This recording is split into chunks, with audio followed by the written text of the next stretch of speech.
अमिताभ बच्चन से जाके क्यों नहीं पूछते हो कि तुम भैया मराठी क्यों नहीं बोलते हो? उसका तो टैक्स लेकर तुम खाते हो। आमिर खान के घर जाके आप दंडवत हो जाते हो, क्यों? तो और गरीब को आप पीट रहे हो और बता रहे हो मराठी मराठी मराठी। आपके परिवार से कितने लोग सेना में हैं मुझे बताइए? आपके परिवार से कितने लोग कामगार हैं मुझे ये बताइए? मजदूरी कौन कौन कर रहे हैं अपने परिवार से बताइए? कोई नहीं कर रहा। और गरीब मजदूर को तुम पिटवा रहे हो। वो 500 रुपये के टट्टू हैं जो जिनसे तुमने पिटवाया है उनको, इससे ज़्यादा तो उनकी औकात नहीं है। तो तुम राजनीति में कितने सक्सेस हो पाओगे तुम्हें पता है? तुम कहीं पर भी सक्सेस हो ही नहीं पाए, इसीलिए तुम्हें शिवसेना से निकाल कर बाहर फेंक दिया गया। इसलिए फिर तुमने अपनी एक छोटी सी पार्टी बनाई, उस पर भी तुम ज़्यादा दिन टिक नहीं पाए।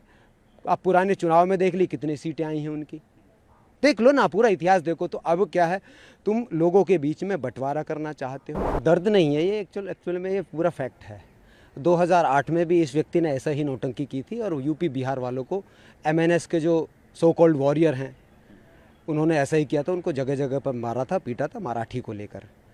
और जैसे ही 26/11 हुआ और टेररिस्ट अटैक हुआ, उसके सारे के सारे सो कॉल्ड वॉरियर कार्यकर्ता जो थे वो पिछवाड़े में पूंछ दबाकर दिखाई नहीं दिए। और ये भी खुद दिखाई नहीं दिया, उद्धव ठाकरे दिखाई नहीं दिया, उसकी पूरी फैमिली दिखाई नहीं दी। राज ठाकरे कभी आके इसने एक शब्द नहीं बोला, क्योंकि जो बचाने वाले लोग थे, जो सेना के जो लोग थे, वो मैक्सिमम यूपी बिहार से थे। और जो फ्रंटलाइन वॉरियर के रूप में मैं वहाँ पर रहा, ताज में मैंने जाके पूरा मोर्चा संभाला, टेररिस्ट का सामना किया। मैं खुद यूपी से हूँ और चौधरी साहब के गांव से हूँ। 5वें प्रधानमंत्री जो रहे वो मेरे गांव से हैं, उसी गोत्र से मैं हूँ। तो राजनीति हमको मत सिखाओ, राजनीति को बिल्कुल अलग रखो और भाषा को बिल्कुल अलग रखो। हमें भी प्राउड फील होता है, मराठी एक भाषा है, हमें खुद उसके ऊपर प्राउड है, बट उसका राजनीतिकरण ना करें। राजनीतिकरण बिल्कुल गलत है। अगर आपको राजनीति करनी है ना, तो काम को लेकर के नहीं, विकास को लेकर करें, जॉब को लेकर करें। आप जॉब क्रिएट करो। कितनी जॉब आपने क्रिएट की हैं? आपने कितने विकास के कार्य किए हैं मुझे एक भी बता दो। पूरा का पूरा जो MNS ने आज तक कोई भी विकास का कार्य किया हो बता दो। राज ठाकरे ने कुछ भी, पूरी लिस्ट मुझे दे दो, मैं पूरी लिस्ट उसकी दिखा सकता हूँ। आज तक एक भी काम उसने देश के लिए नहीं किया है, सिर्फ और सिर्फ पार्टी और अपना अपना उसने किया है, अपना और अपना परिवार। और क्यों एक साथ आए हैं, इसके पीछे भी पूरा का पूरा एक रीज़न है कि अब लोगों को फिर से मूर्ख बनाना है, मराठी मराठू मानुस करके। एक व्यक्ति है उद्धव ठाकरे जी, वो पहले ही अपना अस्तित्व खो चुके हैं। उनके पिताजी तो जो थे वो हिंदुत्व को लेके पूरा अग्रसर थे, उसने हिंदुत्व को छोड़कर राजनीति को पकड़ लिया ना। राजनीति के पाएँ जैसे आप पकड़ने शुरू करोगे तो आप विकास से और कार्य से बहुत दूर होते चले जाओगे। तो आप विदर्भ में देखिए ना, कितने लोग सुसाइड करते हैं, कितने किसान सुसाइड कर रहे हैं। एक भी किसान के घर जाके उद्धव ठाकरे जाकर मिला है क्या, या राज ठाकरे जाकर मिला है, उन परिवार के दर्द को साझा किया है? आप हमेशा उन व्यक्तियों को टारगेट करते हो जो गरीब है, जो कामगार हैं, ऑटो ड्राइवर हैं, टैक्सी ड्राइवर हैं, कोई छोटा मोटा काम कर रहा है, उनको टारगेट करते हो। आप बॉलीवुड के जितनी भी हस्तियां हैं वो सारी हिंदी मूवी बना रही है भाई। बॉलीवुड में कौन सी मराठी मूवी बन रही है मुझे बता दो आप? सारी की सारी हिंदी मूवियाँ बनती हैं। और सारे के सारे हिंदी कलाकार अमिताभ बच्चन से जाके क्यों नहीं पूछते हो कि तुम भैया मराठी क्यों नहीं बोलते हो? उसका तो टैक्स लेकर तुम खाते हो, उसके तो घर पे जाकर तुम दंडवत हो जाते हो। आमिर खान के घर जाके आप दंडवत हो जाते हो, क्यों? तो और गरीब को आप पीट रहे हो और बता रहे हो मराठी मराठी मराठी। मराठी नहीं है एक्चुअल में, ये तुम्हारी राजनीति की रोटियां हैं। सिर्फ और सिर्फ कुछ लोगों को, चुनिंदा लोगों को आप टारगेट कर रहे हो, वो गरीब तबका है, उसको आप टारगेट कर रहे हो। आपके परिवार से कितने लोग सेना में हैं मुझे बताइए? आपके परिवार से कितने लोग कामगार हैं मुझे ये बताइए? मजदूरी कौन कौन कर रहे हैं अपने परिवार से बताइए? कोई नहीं कर रहा। और गरीब मजदूर को तुम पिटवा रहे हो। वो 500 रुपये के टट्टू हैं जो जिनसे तुमने पिटवाया है उनको, इससे ज़्यादा तो उनकी औकात नहीं है। तो मैं कहूँ कि अगर आपको करना है तो देश के प्रति काम करें, देश को यूनाइट करने की कोशिश करें। और सिंपल सी बात है, मैं मुंबई में 9 साल रहा हूँ और मैं वहाँ पे मुस्कुरा के रहा हूँ। मुस्कुराहट की कोई भाषा नहीं होती। मैं दुनिया के बहुत सारी कंट्रीज़ में गया हूँ, मैंने स्माइल किया है ना, जहाँ पर भी वो सामने से मुझे स्माइल ही आई है, चाहे मुझे वो लैंग्वेज आती हो या नहीं आती हो। लैंग्वेज मैटर नहीं करती। जब कम्युनिकेशन की बात होती है तब आपकी छोटी मोटी टूटी फूटी भाषा भी काम कर जाती है, क्योंकि आपके चेहरे पे आपने एक स्माइल ओढ़ी हुई है, एक स्माइल है। और यहाँ पर तुम स्माइल की जगह पर लोगों को दर्द दे रहे हो, दुख दे रहे हो। तो तुम राजनीति में कितने सक्सेस हो पाओगे तुम्हें पता है? तुम कहीं पर भी सक्सेस हो ही नहीं पाए, इसीलिए तुम्हें शिवसेना से निकाल कर बाहर फेंक दिया गया। इसलिए फिर तुमने अपनी एक छोटी सी पार्टी बनाई। उस पर भी तुम ज़्यादा दिन टिक नहीं पाए। आप पुराने चुनाव में देख ली कितनी सीटें आई हैं उनकी, देख लो ना, पूरा इतिहास देखो। तो अब क्या है, तुम लोगों के बीच में बंटवारा करना चाहते हो, लोगों को बांटना चाहते हो और उसी बांट के आधार पर अपनी राजनीति की रोटियां सेकना चाहते हो। मैं कहूँगा कि भैया बंद करो और सबसे पहले सेना में जाओ और वहाँ पर कम से कम राज ठाकरे जी, उद्धव ठाकरे जी और जितने भी उनकी फैमिली में लोग हैं, आप जाइए 5-6 साल सेना में काम कीजिए, आप अग्निवीर बनिए, फिर थोड़ा बहुत कुछ सीख कर आइए, फिर देश को चलाने की बात कीजिए। देश को चलाना भाषा से चलाना नहीं होता है, देश को चलाना है तो एकजुट होकर काम करना होगा, विकास पर काम करना होगा, काम के ऊपर काम करना होगा और एम्प्लॉयमेंट के ऊपर काम करना होगा। सिंपल सी चीज़ें हैं ये, इसमें कोई 2 दूनी 4 हो रहा है भाई। अब आप भाषा को लेकर आप ये सब नौटंकी करोगे तो लोग आपको बर्दाश्त नहीं करेंगे, देश आपके प्रति अगेंस्ट में होता हुआ नज़र आएगा। यही मैं कहूँगा इनसे। 9 साल सर आप बता रहे हैं आप वहाँ रहे जी। और आखिर ऐसा क्यों, और हिंदी भाषी लोग हैं उनके साथ इस तरह से किया जाता है? पॉलिटिक्स भी आप बहुत मैं तो करीब से देखता हूँ सब चीज़ें। हमारे गांव में इतनी राजनीति होती है, 5वें प्रधानमंत्री हमारे गांव से हों तो सारी आप जड़ें देखिए ना हमारी कैसी हैं, हमें तो सब कुछ समझ में आता है। ये भाषा की लड़ाई से ज़्यादा ये राजनीति है। आप एक भाषा के, आपको काम तो आता नहीं, आपको काम नहीं आता तो आप चीप हरकतें करोगे, छोटी छोटी हरकतें करोगे, टुच्ची हरकतें करोगे, क्योंकि काम आता नहीं। आप डेवलपमेंट की बात नहीं कर सकते, डेवलपमेंट की बातें नहीं होगी तो फिर आप क्या होगा? क्योंकि आप पुणे में देखिए कितने लोग हैं, कामगार हैं, पूरा आईटी सेक्टर वहाँ पर काम करता है। वहाँ पे तो जो मल्टीनेशनल कंपनीज हैं उन पे जो काम करने वाले जो लोग हैं, पूरी कंपनियां बाहर से आ रखी हैं, उनके पास तो नहीं जाते। आप कहिए कि आप ब्रिटिशर्स को तो नहीं कहते कि भैया आप मराठी बोलकर दिखाइए, जर्मन्स को तो नहीं कहते आप कि भैया आप मराठी बोलकर दिखाइए, जापानीज़ को तो नहीं कहते हो आप मराठी बोलकर दिखाइए, साउथ कोरियंस को नहीं बोलते हो कि आप मराठी बोलकर दिखाइए। आप, मैंने बोला बॉलीवुड में जाकर आप नहीं कहते हो कि भैया हमें मराठी बोलकर दिखाइए, मराठी आपको आती होगी तो ही आपको हम यहाँ पर काम देंगे, यहाँ पर रहने की जगह देंगे, नहीं ना। तो लाइवलीहुड के लिए जो बंदा कहीं पे काम करना चाहता है तो उसके लिए भाषा कोई आधार नहीं है और उसके ऊपर राजनीति नहीं होनी चाहिए, क्योंकि वो भी इस देश का नागरिक है और वो संविधान से चलता है। ये देश संविधान से चलता है, आपके ये टुच्ची हरकतों से नहीं चलता है। सर आपने ट्वीट में लिखा कि आपने मुंबई के लिए, महाराष्ट्र के लिए फ़ोन, सर उस वक्त कहाँ थे आप, क्या बताना चाहेंगे? और आपकी कंपनी में खासकर कहाँ कहाँ से लोग थे? मैं तो मार्कोज़ में था, मरीन कमांडोज़ में था, उसमें महाराष्ट्र के भी लोग रहे, अदर स्टेट्स के भी लोग रहे, लेकिन जो मेजॉरिटी है डिफेंस फोर्सेस में, स्पेशल फोर्सेस में, वो मैक्सिमम यूपी बिहार और स्पेशली जाटों की है। जो वॉरियर और मार्शल कॉम्स हैं उनकी संख्या बहुत ज़्यादा होती है। तो उस समय पे भी हम लोग वहीं पे थे, अपनी यूनिट में थे, तो वहाँ से हम ताज को बचाने के लिए हम लोग वहाँ पर गए और 185 लोगों को वहाँ पे बचाया, इंक्लूडिंग अडानी जी उसमें थे, 4 मेंबर ऑफ पार्लियामेंट वहाँ पर थे, उनको बचाया, वहाँ पर ताज होटल को बचाया।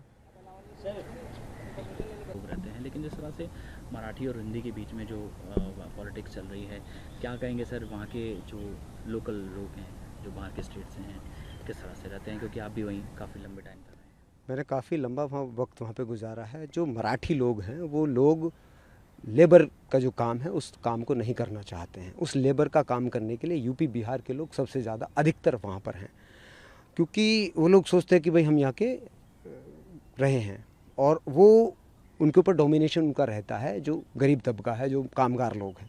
तो जो कामगार लोग यहाँ से जाते हैं उनको परेशान करना, उनको गाली गलौज करना, उनके साथ मार पिटाई करना पहली घटना नहीं है। अब गुजरातियों के साथ नहीं करते हो ऐसा, बाकी स्टेट से जो लोग आते हैं उनके साथ नहीं करते हो, सिर्फ और सिर्फ यूपी बिहार के जो कामगार लोग हैं आप सिर्फ उनको टारगेट करके उनके ऊपर अपनी राजनीतिक रोटियां सेकते हो। क्यों? हिंदी भाषी लोग हैं, भोजपुरी है या हिंदी है। आप दाऊद के पास तो नहीं गए, वो भी तो यूपी का ही था। आप दाऊद के सामने तो सबने घुटने टेके हुए थे। कौन था?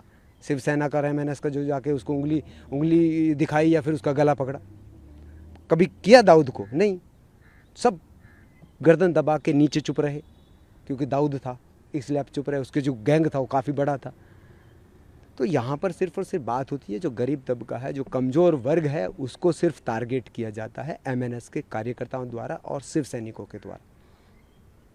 तो मैं कहूँगा कि ऐसी टुच्ची और ओछी हरकतों से हमको बाज आना चाहिए और माहौल, सौहार्द का माहौल बनाना चाहिए।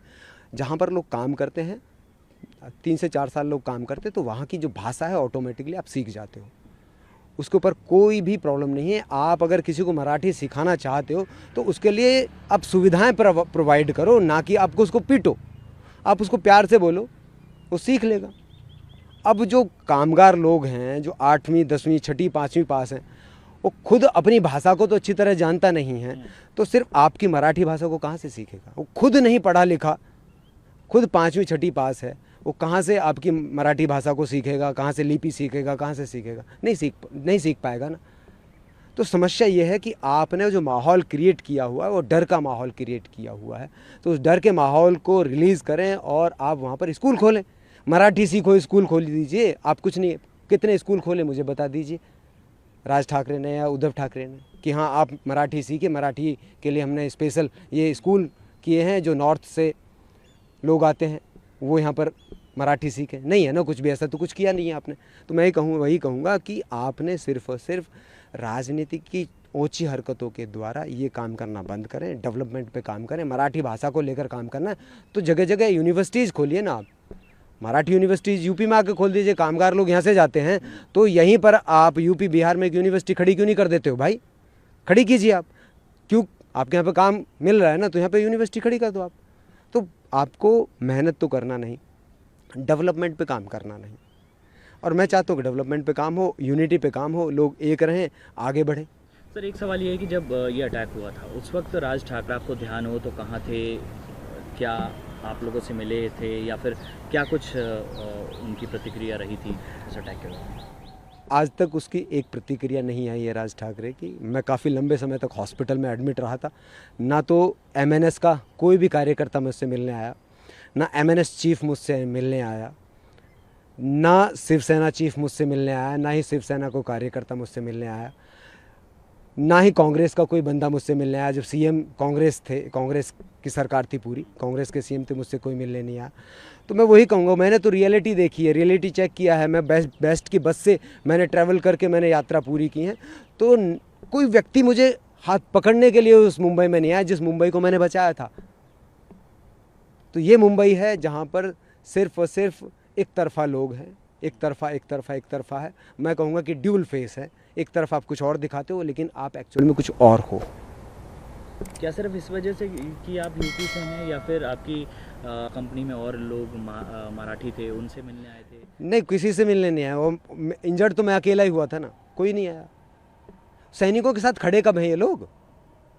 उद्धव ठाकरे जी कभी किसी सैनिक के साथ खड़े हुए?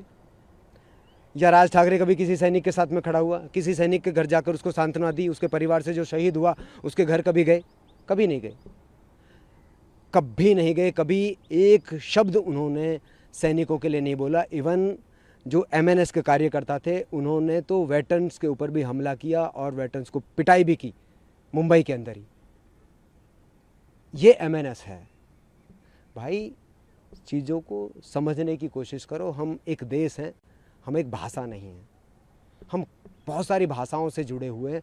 अगर मैं अपनी लोकल लैंग्वेज बोलने लगूं तो ये उसको भी नहीं समझ सकते। हिंदी तो बहुत दूर की बात है, आप नहीं समझ पाओगे मेरी लोकल लैंग्वेज। तो हमारे हर तीसरे चौथे किलोमीटर पे हमारे यहाँ पे लैंग्वेज चेंज हो जाती है। आप शुद्ध हिंदी में बात ही नहीं कर सकते।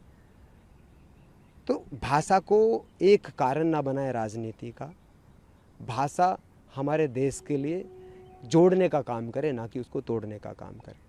हम अंग्रेज़ों के या इंग्लिश जो स्पीकिंग लोग हैं उनके प्रति तो हम नहीं कहते कभी कुछ भी।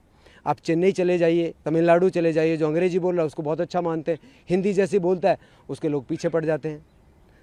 कर्नाटक में चले जाइए, बेंगलोर में चले जाइए, आप इंग्लिश बोलिए तो बहुत अच्छे हो, आप जैसे ही हिंदी बोलना शुरू कर देते हो तो आपके लोग पीछे पड़ जाते हैं। तो ये भाषा के आधार पर जो हम लोगों को बांटने पर लगे हुए हैं, इसको हमें नहीं बांटना चाहिए। हमें हर भाषा पे गर्व है। मुझे तमिल पे भी गर्व है, मुझे तेलुगु पे भी गर्व है, कन्नड़ पे भी गर्व है, मलयालम पे भी गर्व है। मुझे ज़रूरत पड़ेगी मैं सीख लूँगा। अगर मेरा काम हिंदी से और इंग्लिश से चल सकता है तो मैं चलाऊँगा। अगर वहाँ पर रहकर ये सब चीज़ें होंगी और मैं जैसे ही अपनी मातृभाषा में बात करूँगा तो वहाँ पर आप मुझे पीट दोगे, ये गलत, ये सही है क्या? कितने मलयालम, कितने तेलुगु, कितने तमिल लोग दिल्ली में काम करते हैं, मुझे बताइए कितने लोग हैं। आज तक किसी के ऊपर अटैक हुआ भाषा को लेकर? यूपी में कितने लोग हैं जो काम करने वाले हैं, अदर स्टेट के लोग हैं, अपनी भाषा में भी बहुत लोग बात करते हैं, कभी यहाँ पर हमला नहीं किया गया। और दूसरी बात यह है कि मराठियों की हमने ताकत पानीपत में देख ली है। पानीपत में हमने देख लिया कि आप कितने ताकतवर हो, कितने आप